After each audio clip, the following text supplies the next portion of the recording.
Hello, friends. It's Mrs. Jacoby, and today we're going to read about a landmark, a monument, the Statue of Liberty. This book is called Her Right Foot by Dave Eggers. Her Right Foot. You've likely heard of a place called France. If you've heard of France, you may have heard of the French. They are the people who live in France. You may have also heard of something called the Statue of Liberty. Did you know that the Statue of Liberty comes from France? This is true. This is a factual book. One day, a Frenchman named Edouard de la Boulaye had an idea. The idea was to celebrate the 100 years the United States of America had been around by giving them a giant sculpture. So he convinced another Frenchman, a Frenchman with an Italian last name, to design the sculpture. This artist's name was Frederik Auguste Bartoli.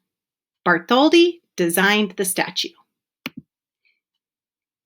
He first made very small models of the sculpture, then larger ones, and finally one that is the one we know, which stands 300 feet above the water. This final full-size version was covered with a thin copper skin. The skin is about as thick as 2 pennies. That is not very thick. Here is a rendering of Bartholdi and his team. He had a team. He did not work alone. He did not like working alone. Constructing the statue's hand. Notice that the hand is bigger than these men. Thus, they made the statue in many parts. These parts were assembled in New York City. No, wait. First, they were assembled in Paris. Did you know this? Ask your friends and even your teachers if they knew that. Before the Statue of Liberty was assembled in New York, she was first constructed in Paris. Your friends and teachers will be astounded. They will be impressed. They might think you're fibbing, but you are not fibbing. This really happened. The Statue of Liberty stood there, high above Paris, for almost a year in 1884. After they assembled the statue in Paris, they took it apart. But we just put it together, the workers said. That is absurd, they said. They said all this in French, the language of the French, a people who appreciate the absurd. In 1885, after they took it apart, they put the parts in 214 crates and put these crates on a boat. The boat was called the Isier. The boat traveled over the Atlantic Ocean and made its way to a city called New York, which is in a state also called New York. Hundreds of workers, perhaps 214 of them, took the pieces out of the 214 boxes, then began to rivet the pieces together. Assembling the statue took 17 months, and it all happened on what was then called Bedloe's Island.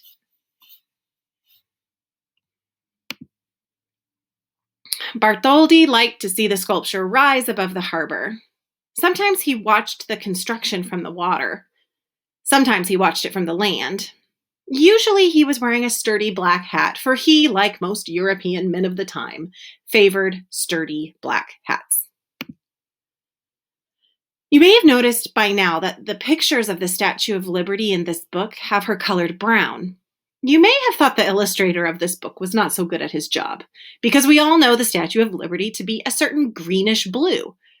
But the Statue of Liberty was made of copper, and copper starts out brown. Then very slowly, when left outside for long periods of time, copper will eventually oxidize, and when it does, it turns this blue-green color. So the Statue of Liberty that everyone in New York saw being constructed was actually brown. The Statue of Liberty, in fact, was brown for about 35 years. The statue turned green around 1920 and has been this color ever since. Perhaps you already knew this. And you may have known that the book the statue is carrying, the one in her left hand, features the date, July 4, 1776, on which the Declaration of Independence was signed. And you may know that the 7 spikes on her crown represent the 7 seas on Earth and the 7 continents and the sun's rays too. And you probably know that the torch she carries is a symbol of enlightenment, lighting the path to liberty and freedom. And you might have known at one point, Thomas Edison, inventor of the light bulb and the record player, once proposed to have a giant record player inside the Statue of Liberty. He did. He wanted the statue to be able to speak. In the end, though, this idea was considered a bit strange and was not pursued. And did you know that the interior of this statue was designed by another Frenchman by the name of Eiffel? That's right, the same Eiffel who a few years later would design the Eiffel Tower.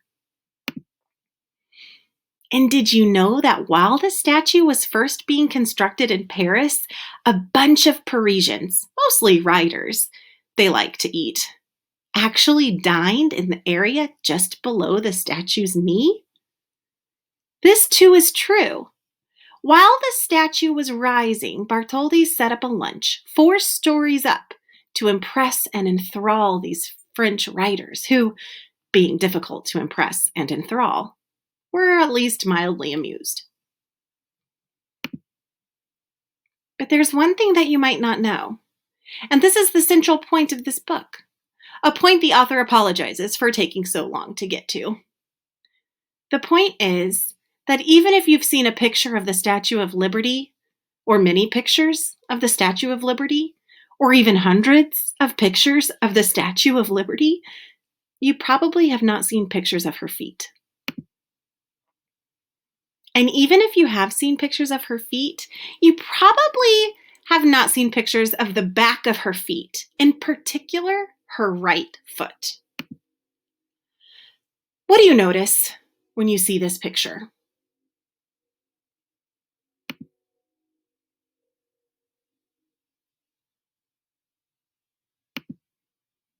That's right. She's going somewhere. She's on the move. Let's pause here and collect ourselves and think about this. Let's discuss this. Let's think about and discuss the fact that this is the largest sculpture in all the land and the most iconic symbol of the United States of America. Let's talk about the fact that this statue has welcomed millions of visitors and immigrants to the USA. People talk about her unusual headwear. They talk about her gown, which seems a very heavy kind of garment and would likely result in serious lower back issues. They talk about her beautiful torch and the severe look on her face. But no one talks about the fact that she is walking. This 150-foot woman is on the go. Every time we see the Statue of Liberty in pictures, or anytime we imagine the Statue of Liberty, we see her standing still, very still, like, well, a statue. But she is moving. She weighs 450,000 pounds and wears a size 879 shoe. And she is moving. How can we all have missed this? Or even if we saw this and noticed this, how is it that we have seen and noticed a 450,000 pound human on her way somewhere and said, just another 150-foot woman walking off a 150-foot pedestal? And most important, where is she going? Is she going to Soho to get a panini? Is she going to the West Village to look for vintage Nico records? No, no. She's facing southwest, so she's facing New Jersey. Could she be going to Trenton? Wait, no. She's facing southeast.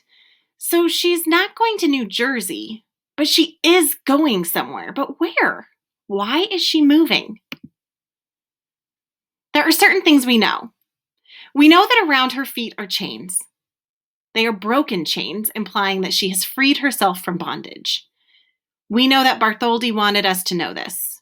He wanted us to see the chains. People have talked about the chains. But few talk about the foot that is so obviously in mid-stride, about the fact that her entire right leg is in mid-stride. But what does this mean? What does this mean that we often forget about this right foot, this right leg? Here's an idea. Here is a theory. Here is a reminder. If the Statue of Liberty is a symbol of freedom, if the Statue of Liberty has welcomed millions of immigrants to the United States, then how can she stand still? Liberty and freedom from oppression are not things you get or grant by standing around like some kind of statue. No, these are things that require action, courage, and unwillingness to rest. The Statue of Liberty was not built to welcome just 1,886 immigrants from Italy on one certain Sunday in, say, 1886. No, she was built to welcome 3,000 immigrants from Poland the next day. The next day, 5,000 Norwegians. After that, 10,000 Glaswegians. Then Cambodians. Then Estonians, Somalis, Nepalis, Syrians, Liberians. It never ends. It cannot end. After all, the Statue of Liberty is an immigrant too. And this is why she's moving. This is why she's striding.